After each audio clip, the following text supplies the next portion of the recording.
sobre cirurgias plásticas, sobre o processo cirúrgico. As bonecas já estão aflitas. E não será muito longa, mas eu acho que vai ser bem interessante também, algo que perpassa não só a nossa realidade enquanto corpos trans, mas também muitas pessoas cisgêneras, né? Aí a gente pode começar um diálogo. Eu queria convidar, então, para compor a mesa, o Adriano e a Ariadne. Vem! Aliás, ele foi meu cirurgião, não vou fazer propaganda, mas esse aqui eu vou senão eu ia ter que tirar minha camisa. Tá?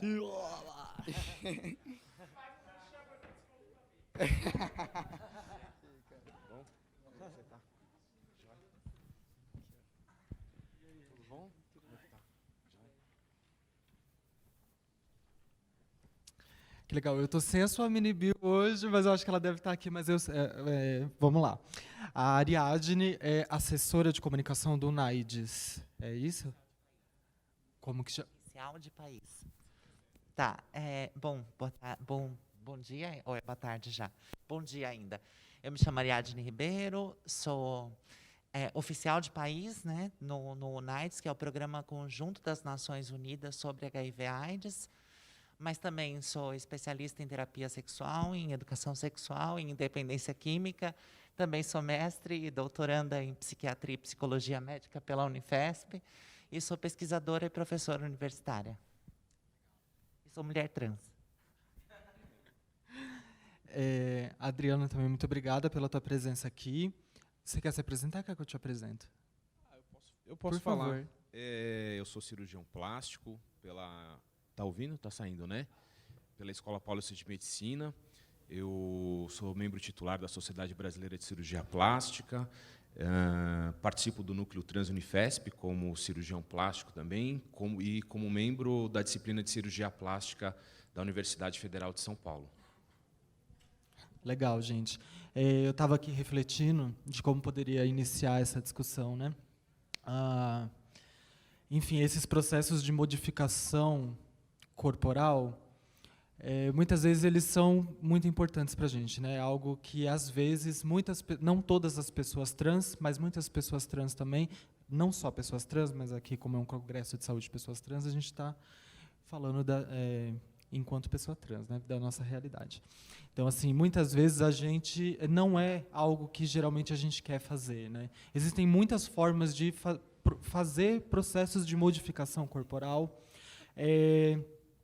e que, às vezes, em grande parte, eles estão relacionados a uma maior inteligibilidade de gênero, né? Porque eu acho que é justamente sobre isso, porque as pessoas trans, elas são dissidência do que a gente aprendeu como natural, do que é ser homem e do que é ser mulher, né? E aí, homem ter pênis, cromossomo tal, mulher ter vagina, certo? Então, esse é um espectro binário do gênero. Essa não é a única possibilidade, a gente está aqui criando uma fissura com esse sistema. Esse sistema ele não é natural, ele é historicamente construído, sobretudo em processos de colonização. Quando a gente tem a invasão europeia, ela não vem só matar todo mundo e escravizar continentes, promover diásporas no mundo, né? Ela traz para a gente um sistema de pensamento, um sistema ideológico e moral de pensamento. Então, e que se sobrepôs em cima de diversas comunidades que estavam aqui. A gente pode dizer que grande parte das nações deste país, e pensando só nesse país, já tinham entendimento de, no mínimo, 3 gêneros nas suas nações. Povos de 3 espíritos, as ígeras na Índia, as travestis no Brasil, na América Latina, né? E assim são... e em todas as nações, pode-se dizer, você tem essa compreensão, que foi meio que abafada nos processos de colonização. Então, parece que tudo é novidade, parece que tudo é invenção do PT, parece que a gente chegou agora no mundo, não é verdade? Mas a gente sempre existiu. A gente tem relatos de experiências de travesti, de existência das travestilidades, desde 1565, com a Chica Manicongo, que foi, foi morta pela Inquisição, porque ela era a Chica Manicongo, né, porque ela era uma garota daquele tempo. Então, assim, a gente também tem divindades trans em outras culturas. A cultura hindu, por exemplo, Lakshmi Narayana, Vishnu, e você tem uma série de divindades que não são nem homens nem mulheres, mas que trabalham com a noção das duas energias num processo de transformação de outra existência, de outra possibilidade. Né? A cultura Yorubá também. A cultura Yorubá tem o Xumaré, que é metade do ano homem, metade mulher. Então, as experiências trans sempre existiram. Né?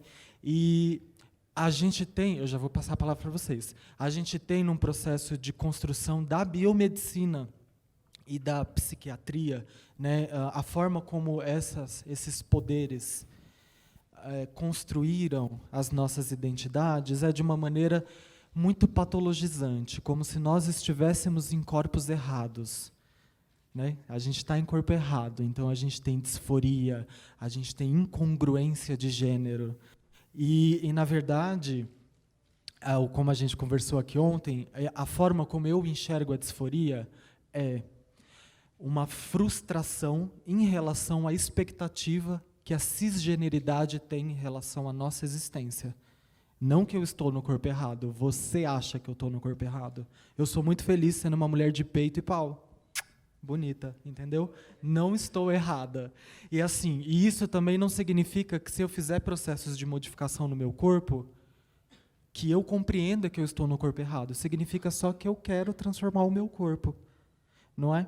Às vezes, muitas pessoas acusam a gente de estereotipar o gênero, do que é ser homem, do que é ser mulher, a partir de transformações corporais que a gente faz, nós, pessoas trans. Mas a cisgeneridade faz isso o tempo todo. Né? A gente não está no ranking das cirurgias plásticas, de colocar silicone, de se quebrar inteira. A gente até quer. Mas quem faz isso são as pessoas cisgêneras, em grande parte. Né? Ok, tem as suas implicações, tem as suas pressões estéticas, né, mas não nos acusem de estar no corpo errado e de reproduzir estereótipos de gênero por conta disso. Né? Então, a partir disso, acho que eu queria chamar vocês para essa conversa, de pensar como vocês entendem esses processos e como vocês sentem o acesso de pessoas trans nos sistemas de saúde, tanto público como privado, em relação a isso. Porque eu sei que a gente, por muito tempo, não é muito bem aceita nas clínicas particulares. Né? Você vai lá pôr um peito, a pessoa fala, sai daqui, você não é mulher. E aí a gente tem que procurar uma clínica clandestina onde você pode morrer queimada, como aconteceu recentemente com a menina. Né? Então, assim, é muito perverso. Então, eu queria que vocês trouxessem um pouco das experiências de vocês em relação a essas questões. Bom, eu queria começar falando um pouquinho da minha experiência profissional. Depois eu trago a minha experiência pessoal, que eu acho que ela vai contribuir bastante até para a compreensão melhor. Né? Bom, antes de ser oficial na ONU, eu trabalhei bastante tempo na saúde pública de São Paulo, principalmente. Né? E assim, eu tenho dois momentos. Eu tenho um momento de acessar o SUS enquanto uma paciente, uma pessoa, né, que também não... o meu privilégio na vida foi nascer branca. O restante não foi muito privilégio, não. Porque eu venho de uma família muito pobre, saio de casa aos 13 anos de idade, e aí eu tenho que fazer minha vida a partir daí. E aí eu passo por todas as violências que toda mulher trans tem que passar, como parece que a nossa forma de nos formar tem que ser essa. Né? Então, passo fome, tenho que me prostituir para conseguir comer, né? Tenho que fazer... eu me formei em 2005 pela Pontifícia Universidade Católica e eu não pude pegar meu diploma numa colação de grau porque eles rejeitaram a possibilidade de eu ser chamada de Ariadne. Então, eu não fui na minha colação de grau e aí eu consegui, por processo judicial, ter acesso ao meu diploma.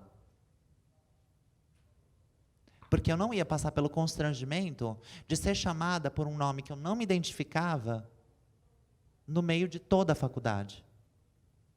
E todos os familiares de todos os meus colegas.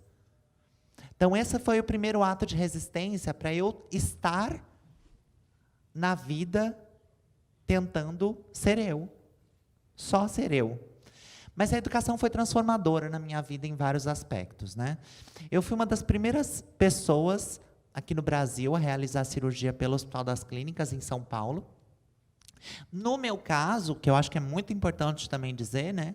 Porque pessoas trans, elas são diversas e não tem nada de errado com a gente, independente do quanto eu estou satisfeita ou estou insatisfeita com a genitália que eu nasci. Eu não era satisfeita com a genitália que eu tinha nascido. Eu não era satisfeita. Então, eu fiz uma cirurgia. E também tive que me entender, né, pós-cirurgia, dentro desse processo, que eu não sou uma pessoa cis e nunca serei uma pessoa cis, e que bom que eu não sou uma pessoa cis. Porque a minha maior, acho que a melhor coisa que minha vida pode trazer para mim é essa identificação do quanto eu existindo, eu dou voz a uma coisa que sempre existiu e que durante séculos na história da humanidade ficou apagado. Porque na mitologia grega existe o personagem de Tiresias, que é um personagem trans. A mitologia grega é muito mais antiga, inclusive, né, do que os testamentos que formaram a Bíblia. E mesmo, né, nas religiões, a caça aos homossexuais, ela começa a partir de 436 depois de Cristo. E se vocês se lembrarem, quando Jesus nasceu, o primeiro ato dos sacerdotes daquela época, pela tentativa de matar o Messias, foi: mate todos os primogênitos. E todos os primogênitos foram mortos. E Jesus, que nasceu super pobrezinho, numa manjedoura e tudo mais, conseguiu se salvar. O mesmo acontece em 436 depois de Cristo, quando dizem assim: não, esse imperador está causando muito problema, é a igreja que tem que mandar no mundo, porque senão a gente não vai conseguir muita coisa, a gente já colonizou esse e aquele, e a gente precisa ganhar força. E o que ele tem de diferente dos outros? Ah, ele é homossexual, então mate todos os homossexuais. Aí virou uma coisa perversa, sabe, de prazer. Aí pegaram até alguns trechos, né, inclusive do Velho Testamento, que fala assim: é pecador aquele que come carne de porco, aquele que faz a barba, aquele que transa durante a menstruação de uma mulher, e aquele que se deita com outro homem. Aí esquece todo o resto. O pecado, o único pecado do mundo é transar com outro homem. O resto não é pecado. Comer porco, a gente come. Fazer a barba, os homens fazem. Transar com a mulher menstruada, se ela deixar, tudo bem. No chuveiro, como não? Então, por que só isso continuou sendo pecado? Por que só isso continuou dentro do imaginário das pessoas como algo errado? Aí eles pegam a carta de Paulo aos Romanos, né? Que aí Paulo faz um monte, né? O Paulo, ele é poeta, e aí ele faz um monte de descrição do que pode, do que não pode naquela época. Aí ele pega aquela coisa de: gente, a mensagem era clara. Se você quiser seguir esse caminho, você tem que abandonar sua família e seguir. Abandona sua família, sua riqueza, tudo. Então era um pedido de voto de castidade. Só que a galera é espertinha, né? E naquela época só podia homem tá no grupinho lá dos coríntios, que eram as primeiras igrejas sendo formadas. E é claro, né, juntou um monte de homem, é o mesmo que a gente vê acontecendo nos conscritos, em exército, e todos os lugares onde você tem um monte de homens, e só pode ter homens convivendo, vão ter relações homoafetivas, vão ter relações homossexuais, e ponto. E a maioria dos homens que aqui estão podem ter tido experiências que não fizeram eles deixarem de ser homens ou de ser heterossexuais. Foram experiências na vida. E aí ele estava querendo chamar a atenção para isso. Olha, gente, para de ficar transando entre si, porque a mensagem de Cristo é clara, tem que parar de transar. Aí eles mudam isso. A mensagem de Paulo naquela época falava sobre pederastia, e pederastia, a tradução da época era pedofilia, o que é crime até hoje. Só que eles transformaram pedofilia em homossexualidade, porque, não. Então, historicamente, a gente vive sempre uma reconfiguração, uma releitura do que é verdade. E a gente vive esse processo de acreditar em mentiras para que pessoas que existem e que sempre existiram pudessem simplesmente ficar invisíveis para não criar problema. E por que não criar problema? Porque era muito mais fácil. Eu vou regular as famílias de que forma? As mulheres vão ficar em casa, vão trabalhar para criar os filhos e tal, e os homens vão trabalhar fora e sustentar as mulheres. Então, tem papéis de gênero muito bem definidos. E aí, o que acontece, né? Quanto tempo as mulheres levam para conseguir ter autonomia e dizer para si mesmas: eu escolho não ter filhos agora. Eu escolho não me casar. Ou eu escolho me casar e ter uma relação mais equivalente em relação ao gênero com o meu marido. Por exemplo, eu faço a comida e você lava a louça. Eu, apesar de todas as cirurgias que eu fiz e tudo mais, eu não me adequo, eu não sou uma mulher que se adequa a papéis femininos muito bem definidos. Não sou. Eu sou uma mulher extremamente masculina. Eu banco a minha casa. Eu não preciso de relacionamento, eu gosto de relacionamentos casuais. Eu não tenho a necessidade de me casar para me sentir completa. E isso, para uma mulher, é aquela coisa tabu. Então, tudo bem. Que seja o meu lado masculino falando mais alto. Eu nunca vou deixar de ter ele. E se cada um de nós começar a admitir um pouco mais do que é o lado masculino ou o lado feminino, que todos nós temos em alguma medida, a gente começa a entender um pouquinho melhor quais são as relações de gênero que a gente estabelece e por que elas são descabidas, né? Porque não combina, não dá certo.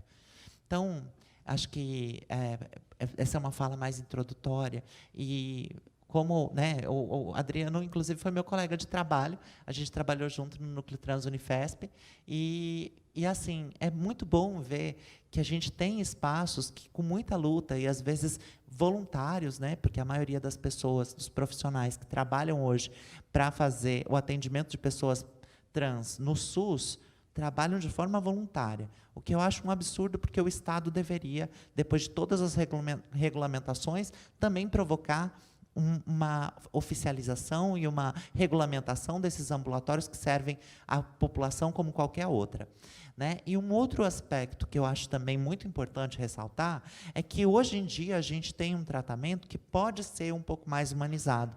Porque na minha época era assim: você é trans, então eu quero provar se você é trans mesmo. Antes de qualquer modificação corporal, eu vou fazer sua cirurgia transgenitalizante, né? Aí depois é que eu podia ter acesso a prótese de silicone para o seio. Mas o que é mais socialmente? O que é mais social?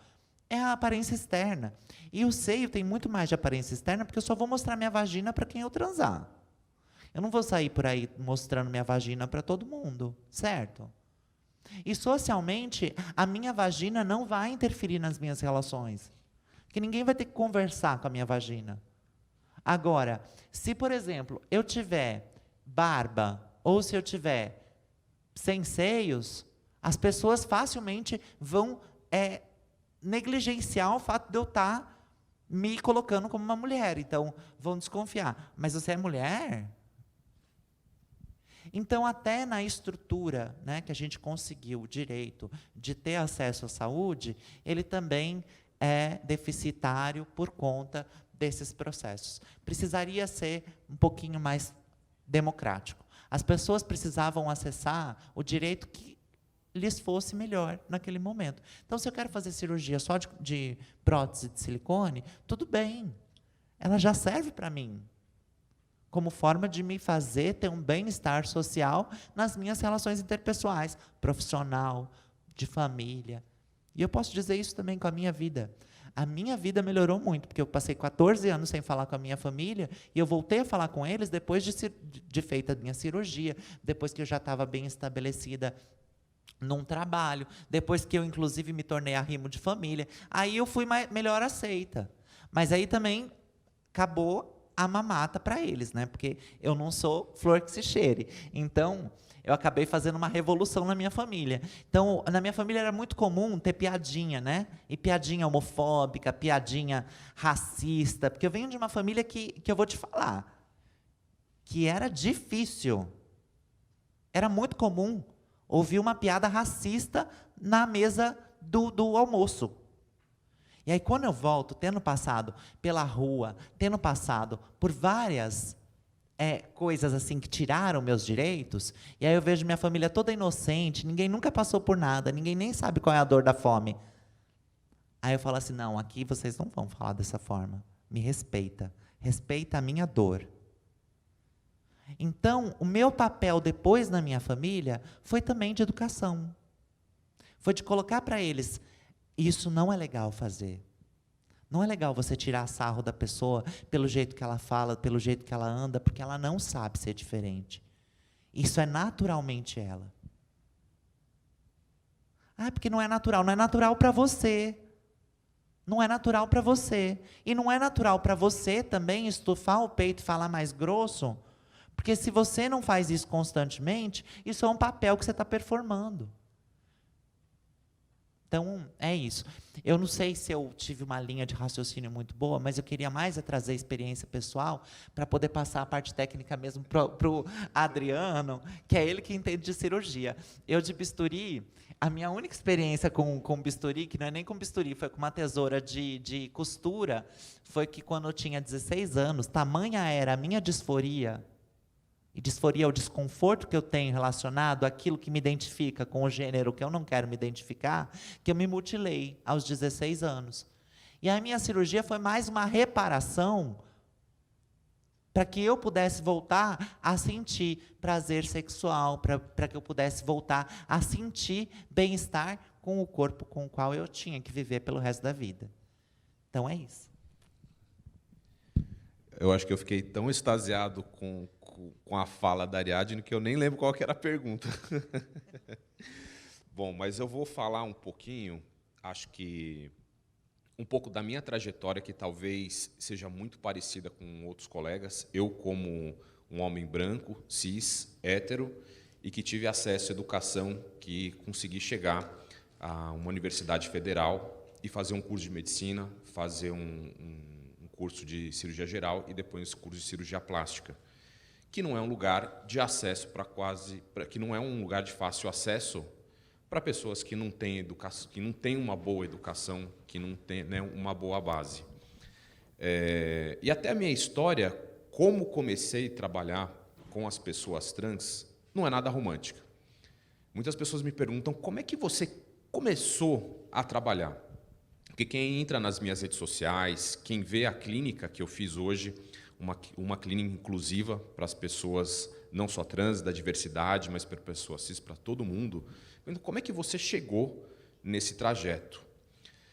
E foi muito ao acaso. Um dia, eu participo da disciplina de cirurgia plástica da Universidade Federal, e eu recebi um convite da professora titular. Adriano, estão organizando um núcleo novo na universidade. Você gostaria de coordenar? E coordenar um núcleo na universidade é assim, algo de bastante prestígio, né? Algo que você fala, nossa senhora, os professorzão assim, não larga o filé de jeito nenhum, algo muito importante. Aí eu falei, nossa, quero. O setor de transgênero. Isso daí foi em 2015. E eu fiquei assim, paralisado. Eu falei, transgênero, professora?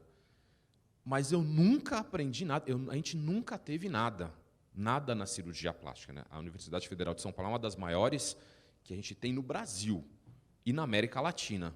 E a gente nunca teve nada sobre o tema. Mas eu falei, vamos ver o que vai dar. E aí a gente comecei a acompanhar o núcleo, que estava sendo formado ainda, depois foi feito, hoje é o núcleo Transunifesp, professor Roberto Farina. O Farina, que foi um professor da faculdade, foi perseguido por ter feito cirurgias nos anos 70, 80, e quase foi, não foi preso, foi declarada a prisão, mas ele não foi preso por causa de alguns recursos. E depois que eu aceitei o convite, eu recebi muitas pessoas, muitos professores muito antigos chegaram para mim, professores bastante respeito, falaram: Adriano, não faz isso não. Você tem uma carreira tão boa. Para que vai? Esse professor Farina não se deu bem, vai dar tudo. Não tem espaço para isso.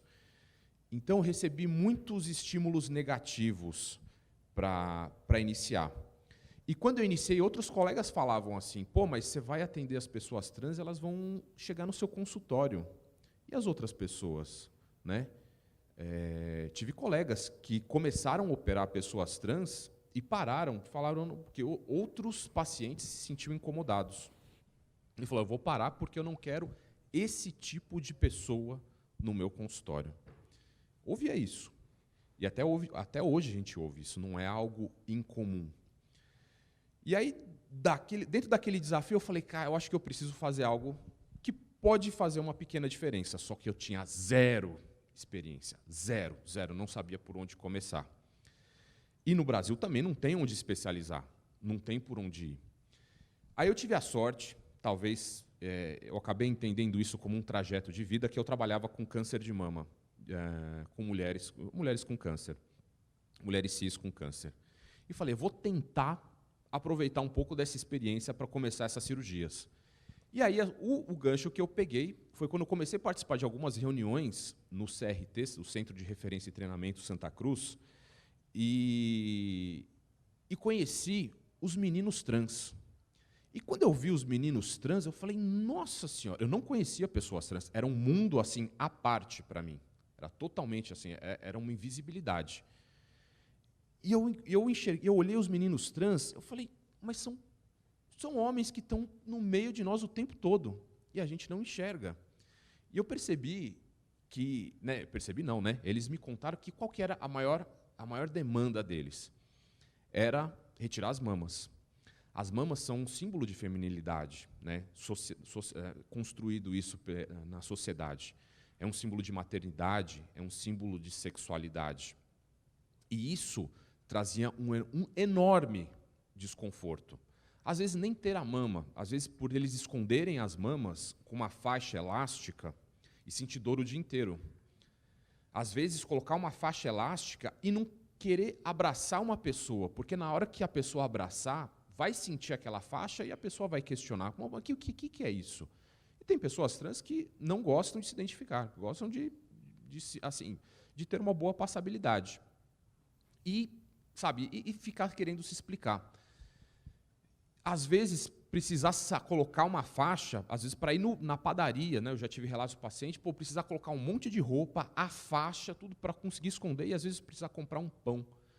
E era muita dor. Acho que a maior dor que eu percebi, isso até uns anos depois, eu estava atendendo no SUS, chegou um menino, teve uma época em São Paulo que estava fazendo 38 graus, você lembra? 37, 38 graus, era um calor enorme. Lá no Hospital Pedreira, a gente atende sob uma tela de amianto ainda, é quente pra caramba, a gente bebendo água gelada, quase jogando água em cima, assim, sabe?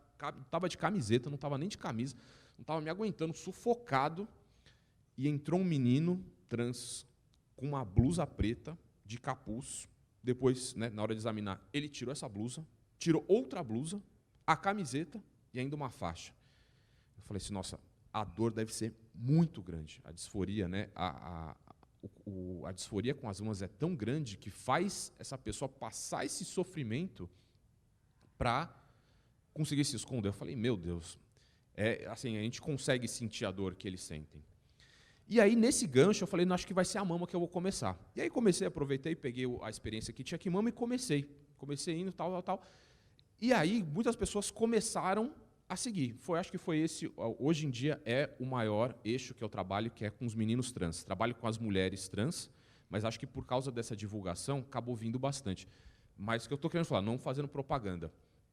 Porque começou a vir tanta gente, que eu percebo, assim, hoje realmente, tanto o SUS quanto o consultório, ele é saturado. Mas por quê? Porque não tem outros profissionais fazendo. Hoje a gente tem dentro do nosso núcleo, a gente passa para os residentes, a gente ensina eles a fazerem essas cirurgias lá no Hospital Pedreira. mas não são todos que querem fazer. E ainda voltando, né, isso pensando numa parte estrutural. Desde lá da carreira da medicina, em nenhum momento da carreira médica, né, eu considero uma das melhores universidades que tem do Brasil, a gente não teve um tema sobre a saúde das pessoas trans. Um tema sequer. E aí a gente pega estruturalmente com isso e a gente percebe que todo esse caminho faz as pessoas não terem esse incentivo de ir atrás das cirurgias, seja na parte do SUS, seja na parte particular. E aí, o núcleo, eu acho que ele começa, né, o núcleo Transunifesp, ele começa a entrar isso, porque ele vai dentro da raiz e começa a colocar essa sementinha dentro da universidade. Hoje o que a gente tem? O sistema público e o sistema particular de saúde. O sistema público, assim, a base populacional das pessoas, a maioria é de baixa renda, de baixa, média renda. Ou seja, a transexualidade, ela permeia todos os níveis sociais, todas as etnias, assim, independentemente de cor, etnia, classe social.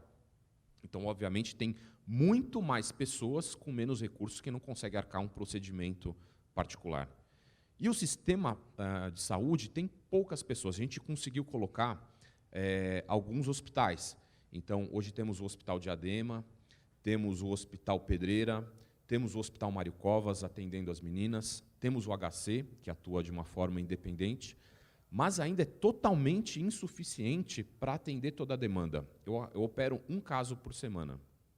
E outros colegas praticamente na mesma frequência. Então, as cirurgias para as pessoas trans ainda são muito raras, ainda são poucos profissionais. O acesso ainda é, né? Às vezes, as pessoas trans, poxa, a gente precisa do acesso, mas a gente não tem profissional, né? A gente ainda carece da educação para formar as pessoas, para elas realmente se interessarem.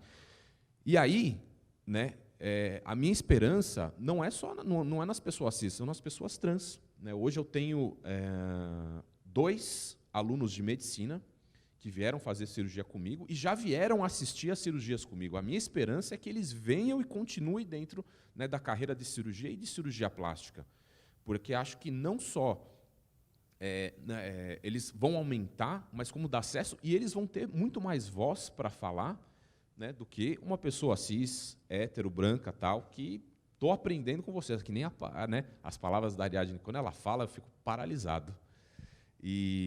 Mas acho que esse é o caminho da educação, da transmissão de conhecimento. Eu acho muito legal as pessoas que estão, vocês que estão do hotel aqui, aprendendo um pouquinho sobre as pessoas trans.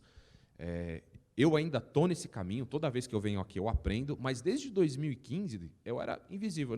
Talvez muitos de vocês já conheçam, alguns estão conhecendo, mas vocês são sementinhas que vão levar para casa, para os amigos, e numa roda de conversa falar um pouquinho sobre isso, porque a gente vai encontrar muitas rodas com pessoas sendo preconceituosas, discriminando, e aí cabe a nossa voz de colocar, né, nessa roda de conversa qual é a temática trans. Assim como o racismo, hoje a gente já consegue falar muito bem, sobre a transexualidade a gente também tem que colocar isso, né? E cada conversa que eu entro, que às vezes eu conheço um amigo diferente, mesmo no consultório, quando chega uma pessoa cis, querendo colocar uma prótese de mama, fazer uma outra cirurgia, como eu tenho muitas coisas, muitos presentes que os pacientes me dão sobre, né, símbolos trans, eles perguntam, e eu gasto pelo menos uns 15 minutinhos para explicar um pouco e levar a educação.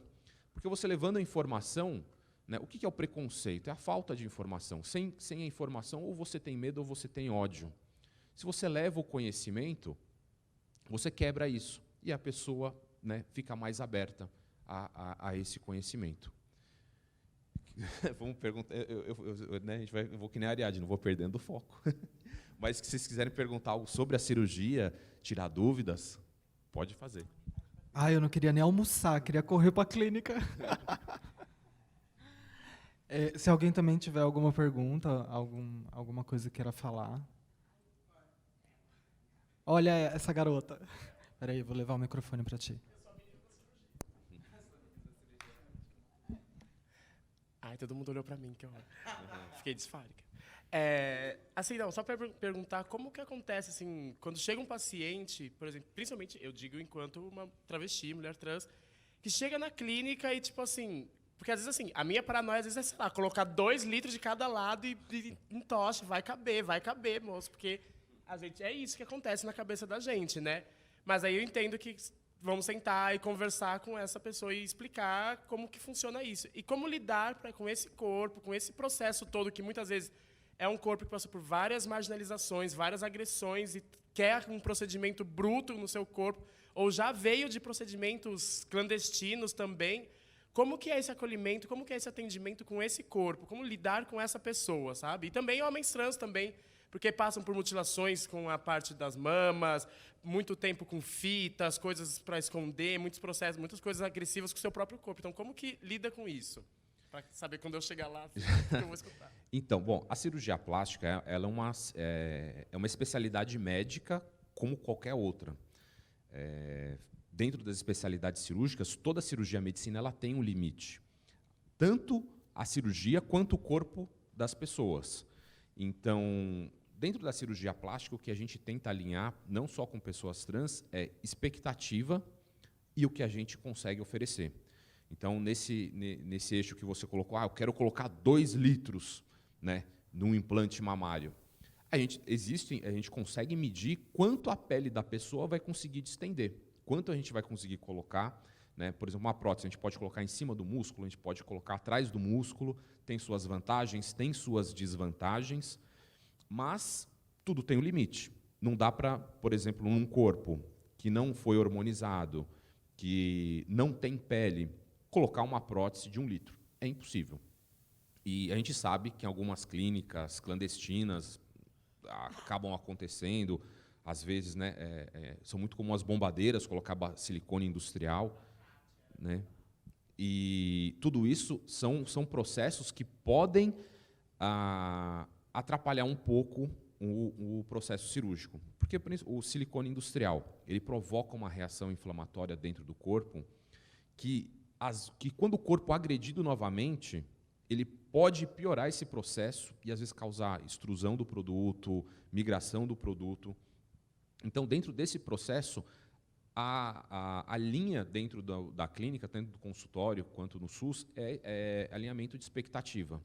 Então, às vezes, chega um menino com uma mama muito grande, querendo fazer a cirurgia periareolar, né? A cirurgia das mamas, ou a gente faz com um corte que fica aqui embaixo, para as mamas que são muito grandes. Quando a mama é bem pequena, a gente consegue tirar a glândula só pela areola, e a cicatriz ela fica mais escondida. Então, a passabilidade é mais interessante, quando é do interesse do paciente.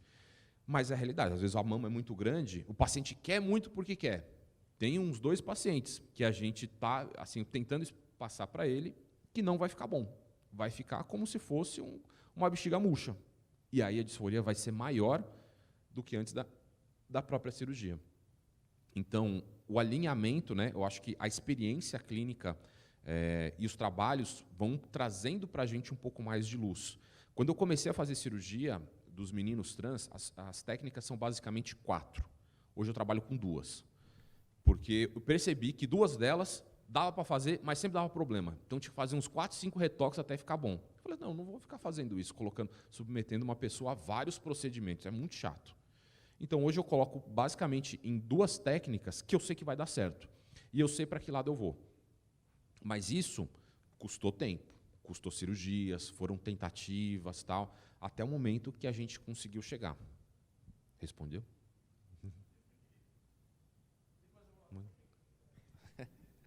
Já deixa o cartãozinho para a gente. Bom, acho que a gente precisa encerrar agora. Foi muito legal a nossa conversa, muito produtiva. Muito obrigada pela presença de vocês. E obrigada pela presença de todo mundo. Acho que agora talvez a gente vá almoçar, né?